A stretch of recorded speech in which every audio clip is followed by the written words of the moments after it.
ہمارے بزرگ تھے نادر صاحب، وہ کہتے تھے اگر تم نے رویے ٹھیک نہیں کیے گھر میں تو تمہارا سارا کیا کرا 1 منٹ میں پانی بہا دے گی، 1 منٹ اس کو پانی پھیرنے میں نہیں لگے گا۔ ہماری بیویوں کو ہم نظر انداز نہ کریں، اچھے رویوں کے ساتھ پیش آئیں۔ ایک مرتبہ کہیں سے سفر سے آ رہے تھے، اللہ کے نبی نے فرمایا دوڑ لگاؤ گی میرے ساتھ دوڑ لگاؤ گے؟ تو انہوں نے کہا لگاؤں گی۔ تو سب صحابہ سے کہا تم آگے نکل جاؤ، سب کو آگے بھیج دیا، اور پھر آگے بھیج کر امی جان سے کہا چلو دوڑ لگائیں گے۔ تو انہوں نے دوڑ لگائی، یوں دوڑ لگا رہے ہیں۔ تو امی جان ہلکی تھی، حضور بھارے تھے تو آگے نکل گئی، کہا ٹھیک ہے کوئی بات نہیں تم جیت گئی۔ پھر ایک موقع آیا، اللہ کے نبی نے فرمایا دوڑ لگاؤ گی میرے ساتھ؟ کہا لگاؤں گے۔ تو سارے صحابہ سے کہا چلو آگے نکلو، سب آگے نکل گئے۔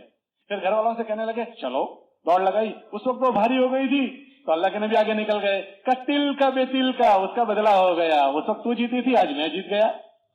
کیا لاڑ پیار دے رہے ہیں۔ ان کا نام تھا عائشہ، تو محبت میں کہتے تھے یا عائشو، یوں کہتے تھے یا عائشو، کبھی کہہ رہے تھے یا حمیرہ، اے حمیرہ، یوں گلاب کا پھول۔ ایک مرتبہ کہنے لگے عائشہ جب سے مجھے پتا چلا کہ جنت میں تو میرے ساتھ رہے گی مجھے موت کا غم ہی ختم ہو گیا، میرے ساتھ میری بیوی ہے۔ کیسی محبت دکھا رہے ہیں۔ ہم یہ چاہتے ہیں ہماری بیویاں ہماری فکروں میں شریک ہو جائیں اور ہم گھر میں جا کر ان کو لاڑ پیار نہ دیں۔ یہ سارے رویوں کے ساتھ گھر کی تعلیم، ان سارے رویوں کے ساتھ اللہ کے راستے کا خروج، تو ہماری فکریں لے لے گی۔ ہم 10 منٹ تو حضرت جی بن گئے تعلیم کی اور 30 منٹ لڑتے ہی رہیں، تو وہ بھی تو گھاس تھوڑی کھاتی ہے، کھانا کھاتی ہے۔ ہمارے بزرگ تھے نادر صاحب، وہ کہتے تھے اگر تم نے رویے ٹھیک نہیں کیے گھر میں تو تمہارا سارا کیا کرا 1 منٹ میں پانی بہا دے گی۔ جیسے ہم بچوں کو ترغیب دے کر گھر کے باہر نکلے تو ماں کہے کہ دیکھا تمہارے ابا کو تعلیم میں تو حضرت جی بن گئے تھے اور صبح سے شام تک جب آئے تب لڑائی گالیاں یہ وہ سب، تو اس کے ساری محنت کو پانی پھیر دے گی، 1 منٹ اس کو پانی پھیرنے میں نہیں لگے گا۔ تبلیغی عوام ہماری بیویوں کو ہم نظر انداز نہ کریں، اچھے رویوں کے ساتھ پیش آئیں، اچھے رویوں کے ساتھ۔ ہم یہ کہتے ہیں میں گھر میں جاؤں اتنی دیر ہے، مجال ہے کوئی ذرا بھی چونچا کرے، مجال ہے کسی کی ذرا بھی وہاں کر دے۔ ارے بھائی گھر میں تو ایسا ہی ہوتا ہے، گھر میں جو میں نے سنا ہے حضور کا ایسا سب ہو رہا ہے۔ حضور کے گھر میں چھوٹے چھوٹے بچے تھے، حضور ان کے ساتھ کھیلتے تھے۔ کیا کرتے تھے جب چھوٹے تھے حسن حسین تو یوں گھوڑا بن جاتے تھے حضور، اور حسن حسین کو یہاں بٹھاتے تھے، گھر میں گول گول یوں چکر لگا رہے ہیں یوں یوں یوں۔ حضرت عمر تشریف لائے اور کہنے لگے کتنی اچھی سواری ہے۔ تو اللہ کے نبی نے فرمایا تم یہ نہیں دیکھتے سوار کتنے اچھے ہیں، اب میں تو 4 مہینے کا امیر صاحب ہوں، میں تو یہ بچے کو نہیں بٹھا سکتا، تو پھر تم کیا کر سکتے ہو بھائی۔ ان کی نواسی تھی حضرت امامہ، یہاں بٹھاتے تھے، حضور یہاں بٹھا رہے ہیں۔ ظہر کے بعد بازار والوں کی خیریت پوچھنے جاتے تھے تو یہاں بٹھا کر بازار والوں کی خیریت پوچھنے جا رہے ہیں، اور نواسی یہاں بیٹھی ہوئی ہے، بازار جا رہے ہیں حضور۔ جب حسن حسین بڑے ہو گئے تو گھر میں گئے، آ جاؤ حسن حسین چلو کشتی لڑو، کشتی لڑا رہے ہیں، ایک جیت گیا، شاباش شاباش۔ تو ان کی امی کہنے لگی فاطمہ اس کو شاباشی دے رہے ہو اس کو نہیں دے رہے؟ تو کہنے لگی دیکھو جبریل بھی کھڑا ہے وہ اسی کو شاباشی دے رہا ہے، یہ جیتا ہے۔ ہم کہتے ہیں بچے مستی کر رہے، بھائی بچے ہی تو مستی کریں گے تو کیا بچوں کا ابا مستی کرے گا؟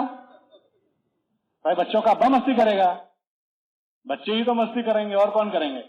حضور مسجد میں نماز پڑھا رہے ہیں اور لمبا سجدہ ہو گیا، صحابی کہنے لگے میرے جی میں آیا کہ کیوں لمبا سجدہ ہو گیا، اپنے سر اٹھا کر یوں دیکھا چپکے سے، تو دیکھا حسن یا حسین کمر پر آ کر بیٹھ گئے، تو میں نے چاہا کہ میں یوں ہاتھ کر کے نیچے اتاروں، تو اللہ کے نبی علیہ السلام نے چلو نماز میں کہا نہیں اس کو بیٹھے رہنے دو، کہ گھر کی معاشرت سے گھر بنے گا، گھر کی معاشرت۔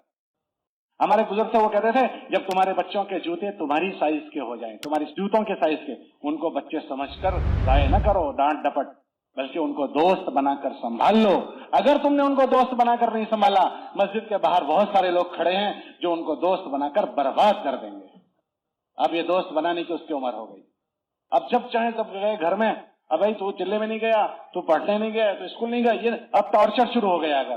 اگر ٹارچر شروع ہوا تو ہم میں اور ان میں نفرت پیدا ہو جائے گی، اور ایک دروازے سے ہم داخل ہوں گے، دوسرے دروازے سے وہ باہر چلا جائے گا۔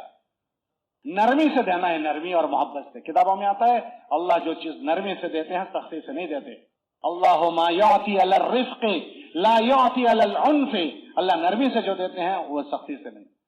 کیوں کتابوں میں لکھا من حرم من الرفق حرم من الخیر کلہ، جو نرمی سے محروم ہو گیا وہ ساری بھلائیوں سے محروم ہو گیا۔ اگر ہم یہ چاہتے ہیں کہ ہمارے گھر میں یہ چیز منتقل ہو، اپنی بیویوں کے ساتھ نرم رویے، اولادوں کے ساتھ نرم رویے، یہ نہیں میں گھر میں جاؤں تو مجالے کسی کے چونچا کرے، گھر والے ہمارا انتظار کریں ہمارے آنے کا۔ امی جان فرماتی ہے کہ حضور ہمارے ساتھ آتے تھے تو ایسے ہم کو کہ اب ہمیں چھوڑ کر جائیں گے ہی نہیں، اور جب اذان ہوتی تھی تو ایسے چلے جاتے تھے کہ گویا ہم کو پہچانتے ہی نہیں۔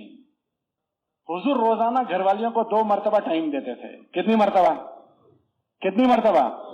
اللہ کے نبی علیہ السلام ساری نفل عبادت گھر میں کرتے تھے۔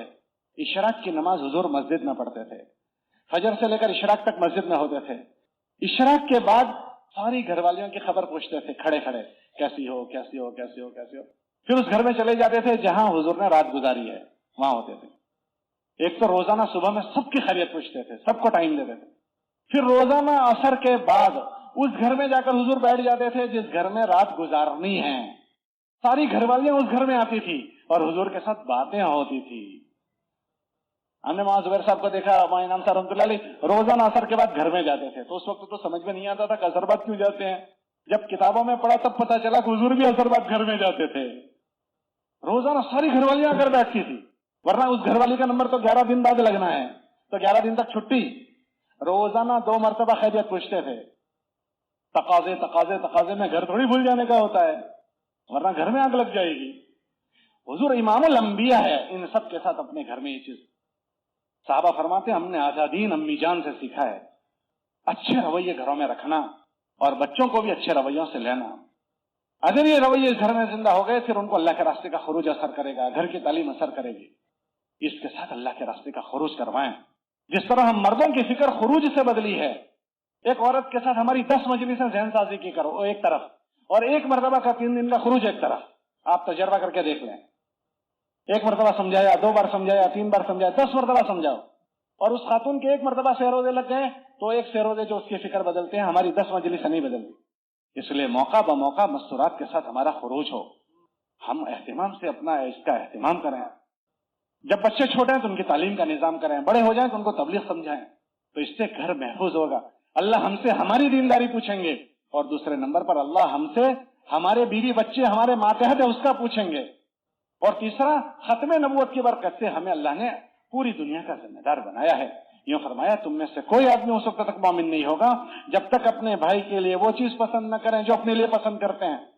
تو ہم سب کی خیرخواہ بنیں، اس دنیا سے انسانوں کو کما کر جائیں۔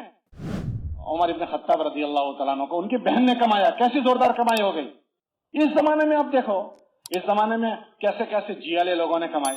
ہم لوگ ایک مرتبہ یہاں سے جا رہے تھے، ہمارے ملک ہندوستان سہارنپور جا رہے تھے، بائی روڈ جا رہے تھے، پھر وہاں سے ہم کو ہمارے صوبے میں جانا تھا، تو راستے میں ہریانہ پڑتا ہے، وہاں حاجی صاحب کا گاؤں آیا، وہاں سے ہم گزرے، تو میں نے پوچھا یہاں کتنے مسلمانوں کے مکان ہیں؟ کہ 9 مکان ہیں۔ کتنے مکان؟ وہ کیسا آدمی ہوگا جو اس 9 مکان والی بستی سے حاجی صاحب کو اٹھا کر لے آیا؟ جو اٹھا کر لایا اس کو تو کوئی جانتا بھی نہیں، لیکن جس کو اٹھایا گیا اس کو پوری دنیا جانتی ہے۔ اس بندے نے ہزاروں انسانوں کو اللہ کا پیغام سنایا، تو وہ ہزاروں انسانوں نہیں کروڑوں انسانوں کو سنایا۔